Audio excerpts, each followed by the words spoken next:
So we should just sit down and, can I get you a drink? Anything, as long as it's whiskey. 2 Macallans, rocks. I just had a near-death experience, officer. Yes, you did, detective. Hey, it's the kind of thing that you imagine happens to somebody else, never you. It could be very dramatic. You know, I've read somewhere that when something horrible happens, you know, like a senseless tragedy or a terrorist attack or, you know, an incident where you suddenly realize that you could die that very instant, that all you want to do suddenly is eat and drink and smoke and have sex. Is that how you feel? No. Well, it could take a little while to kick in. You're still in shock. You know, that's what they mean when they say life is cheap in all those third world countries. But they just keep drinking and screwing. Even in India, where they just did the study that the average penis is shorter than in other places. Did you read that? Oh, I can't say I have. Well, okay. The BBC reported that condoms made according to international sizes are just too large for most Indian men.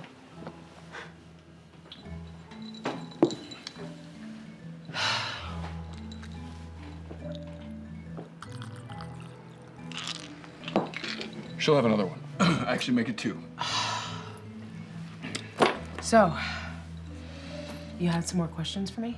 Yes, basic stuff. I just don't want to miss anything on my report.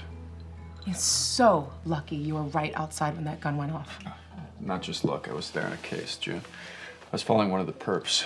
Do you mind if I call you June? What I don't understand is why he wanted me to take off my clothes. I mean, you're right in the middle of a robbery. Adrenaline pumping, violence, greed. Do you really have time to stop and admire a girl's cha-cha? These guys, they're psychopaths. Yeah. They get off on fear and entropy. What I don't understand is the coincidence of Nick's ex being there. Who are you talking about, Salas? Salazar. Never heard of him. No, I'm Salazar, Samuel Salazar. The perp's name is Billy. Karen is the other perp's wife, Nick. Oh, yeah. Karen. She's his ex? They're still married. Have you seen her there before? Never. Otis seems to have a lot of luck bringing women there on their first date. It takes a certain kind of, I don't know, je ne sais quoi to bring a first date to a nudist ping pong bar. Would you? I'm not much of a player. Unless he couldn't help himself. Otis? Billy, the perp. Maybe he just couldn't help himself, and that's why he was willing to throw away all that careful planning just to get a peek at me in my birthday suit. It's kind of like a Greek myth, you know? I think you're romanticizing it a little. Which is perfectly natural, and I don't think that he planned it all that thoroughly. I hear the words coming out of my mouth, and I want to cry. But I can't remember the last time I cried. I make eye contact and nod when I'm supposed to, spewing out platitudes plausible enough to ward off any argument. But what I really want to say to her is, did I mention you set my heart aflutter and make me feel all funny inside? Heaven forbid I go through with it. I'm the kind of guy who always bets on the wrong horse. Me, Samuel Salazar, at your service. They say women forget the physical pain of childbirth right after the baby is born. That's how come they can start all over again and have another child. I guess I'm not like a woman at all because I have a crystal clear memory of every heartbreak I've suffered from the age of 9. I was only conversational then. Still, I can't help but wonder if this could be a true happy ending. Or one more false hope.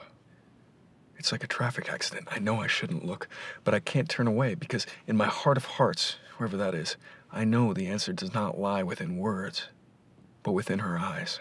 The world is made up of a billion little mysteries, but it's not words that explain them. Of this, I'm sure. Do you think I could have developed Stockholm Syndrome that quickly? No. I've always wanted to go to Stockholm. I've never been anywhere. Have you traveled a lot?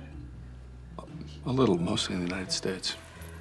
I want to go to Europe and Egypt and those raves in Greece where the music's really bad and everyone's on ecstasy and they're all so super tanned that it doesn't matter. Have you been? No. Oh, my friend went once and she said that nobody spoke the same language, but no one had anything to say anyway, so the DJ played the music so loud that even your eyes hurt.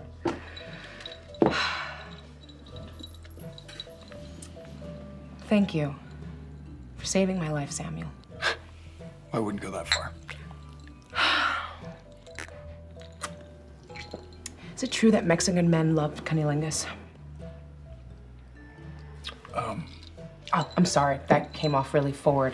But I just suddenly feel like I have this new lease on things, you know? And there's just no time for pleasantries and being polite. I mean, there's barely enough time to go out there and get what you want. My grandfather was Mexican. I was born here.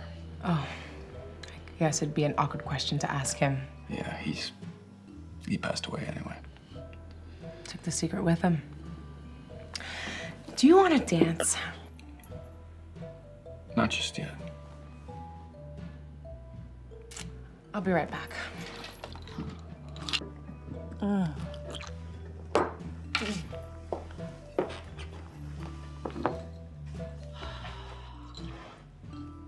Ready for another one? Probably. So how's it going, officer?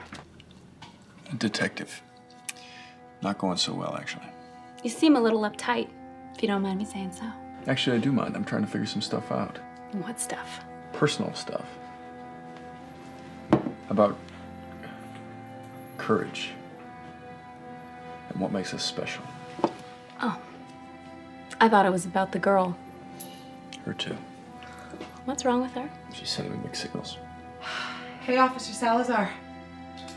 Detective. I'm not wearing any underwear.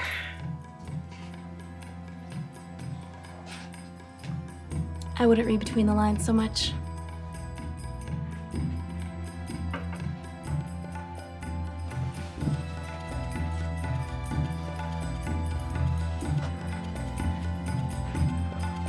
You are unique. There are, I'm sure, uncommon things that you are particularly good at. Play to your strong suits. Shine. Don't concentrate on things that other people have told you you're no good at. Relish the talents you have. And always surround yourself with people who appreciate